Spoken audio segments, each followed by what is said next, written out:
Assalamualaikum warahmatullahi. Chers amis téléspectateurs, l'on est très heureux de vous présenter aujourd'hui une nouvelle émission qui s'intitule Rythme. Une émission qui se propose de présenter les initiatives des mourides en particulier et des musulmans en général qui œuvrent tous les jours dans le rayonnement islamique.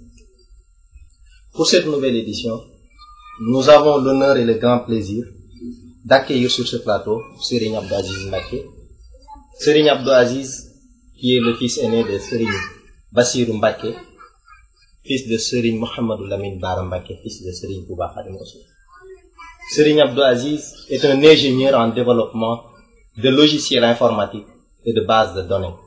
Il est aussi le concepteur de Majalis, du projet Majalis. Je rappelle aussi au passage que cette émission, vous pouvez le suivre sur www.majalis.org. Et pour vous présenter Serigne Abdou Aziz et son œuvre, j'ai à mes côtés mon ami et frère Mam Abdoulaye Diaw, qui va certainement vous présenter le contenu de cette émission. Mam Abdoulaye. أعوذ بالله من الشيطان الرجيم وإني أعيذها بك وذريتها من الشيطان الرجيم ربي أعوذ بك من همزات الشياطين وأعوذ بك ربي أن يحضروني ربي اشرح لي صدري ويسر لي أمري واحلل عقدة من لساني يفقهوا قولي. Assalamu alaikum, chers internautes, chers téléspectateurs. Comme vient de le signaler mon ami, mon collègue Serigne Cheikhouna Sylla, je m'en vais sans tarder faire la présentation de ce débat, c'est-à-dire en termes de contenu. Bon, comme vient de le dire Monsieur Sylla, cette présentation a pour but d'expliquer à toute la communauté mouride en particulier et en général à toute la Oumma islamique le contenu du projet Majalis initié par Monsieur Abdou Aziz Mbacké, ingénieur concepteur de ce projet. Et en ce qui concerne l'objet de ce projet, il faudrait signaler qu'il a pour but de sauvegarder le patrimoine culturel de la communauté mouride, en particulier, et de la Oumma islamique en général.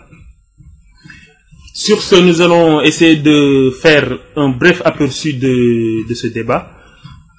En ce qui concerne la démarche de ce débat, on va essayer de la concentrer à travers différents actes répartis en 3 points. Au niveau du premier point, nous avons l'objet du débat, c'est-à-dire le sauvegarde du patrimoine. Et qui dit sauvegarde du patrimoine, dit patrimoine en termes d'écrit et de réalisation culturelle de Cheikh Ahmad Bamba. Au niveau de après cette présentation du patrimoine, on va essayer de donner notre point de vue, du moins le point de vue de M. Mbacké sur l'importance de ce patrimoine. L'importance de ce patrimoine à travers sa préservation et sa diffusion à travers son public cible. Au niveau du second point, nous allons nous épancher sur le support que M. Mbacké a eu recours pour la présentation. Parce qu'il ne faudrait pas perdre de vue que M. Mbacké a fait son choix qui est axé sur les nouvelles technologies de l'information et de la communication, les technologies de l'information et de la communication. Et de ce point de vue, nous allons il va essayer de nous donner la pertinence de ce choix, c'est-à-dire la pertinence d'avoir choisi les intiques pour divulguer ces informations. Au niveau du deuxième sous-point du support de présentation, il va essayer de nous faire étalage de ses motivations en tant que concepteur et développeur de logiciels en manière générale, de présentation de site internet et concepteur de Majalis. Enfin, au niveau du dernier point, on va essayer de discuter sur le déroulement du projet en partant de sa genèse, de son développement et de ses perspectives à l'avenir. Sans plus tarder, je m'en vais remettre la parole à M. Silaf, excusez-moi, pour qu'il introduise le débat. Merci beaucoup. Merci beaucoup, Mme Abdoulaye, de cette présentation. Maintenant, je m'en vais donner la parole à notre invité, Serigne Abdelaziz, pour les salutations d'usage et aussi pour qu'il donne son appréciation sur la présentation qui a été assez sommaire, s'il a quelque chose à ajouter aussi, avant que l'on entre dans le vif du sujet. Serigne Abdelaziz. Je vous remercie, M. Silla et M. Abdoulaye Diaw. Donc, je vais d'abord commencer par saluer tous les téléspectateurs et internautes qui ont la bienveillance et l'intérêt de suivre donc, cette émission, cette nouvelle émission Khidma, qui en est à sa première édition. Et je me réjouis d'être le premier invité de cette émission. Donc voilà, je vais d'abord commencer donc par l'objet du projet Majalis. Donc l'objet du projet, c'est, comme l'a dit tout à l'heure M. Diaw, c'est la sauvegarde et la diffusion du patrimoine de Cheikh Ahmadou Bamba. D'ailleurs, le libellé même du projet Majalis, pour sa déclinaison, donc laisse entendre cet objet.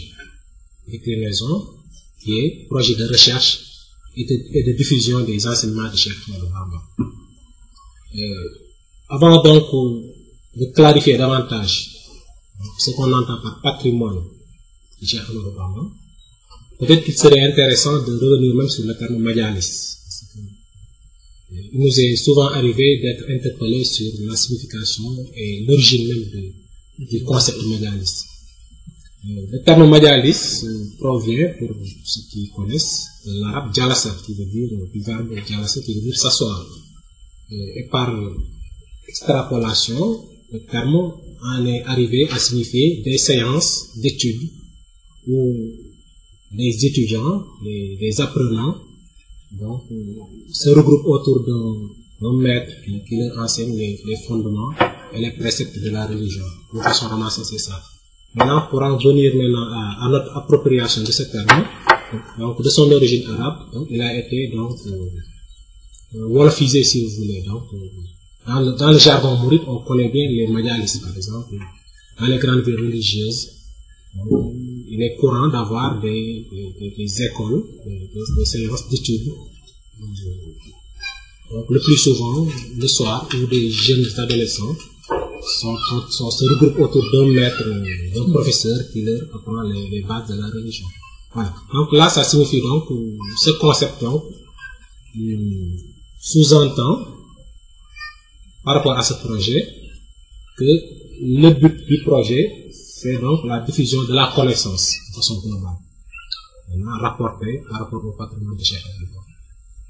Voilà. Donc, pour terminer sur ce point rapidement, donc, il faut qu'on clarifie peut-être ce qu'on entend personnellement par patrimoine de Cheikh Ahmadou Bamba. Donc, pour ce faire, nous allons nous référer à ses propres écrits, ce qu'il a lui-même déclaré être son propre patrimoine. Il a notamment, dans plusieurs vers, il a mentionné ce qu'il considère comme son patrimoine, ce qu'il va léguer aux générations futures et à la postérité. Notamment ces deux vers fort célèbres, que nous rencontrons souvent.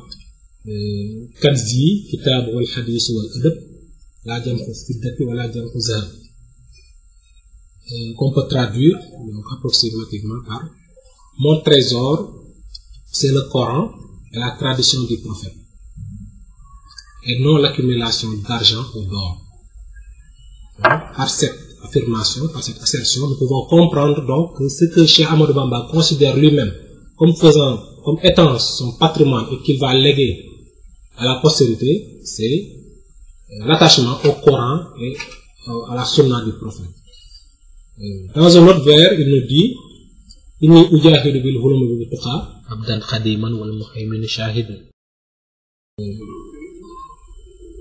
Mon combat ou bien mon djihad se fait par la science et la crainte révérentielle de Dieu, en ma qualité d'esclave de Dieu et de serviteur du prophète. Donc là aussi, si on fait une petite herméneutique de cette assertion, nous pouvons comprendre que, encore une fois, le cheikh insiste sur l'importance de la science, du savoir, de la connaissance. Il a dit, mon combat, donc, son combat, c'est-à-dire, voilà, donc son djihad se fait par la science et la crainte de Dieu, autrement, par la théorie et la pratique. Donc, grosso modo, l'objet du projet Majalis, c'est d'essayer de préserver ce patrimoine-là qui consiste à la connaissance, au savoir, conforme au Coran et à la Sunna du prophète, afin de le perpétuer et de le transmettre aux générations à travers le monde.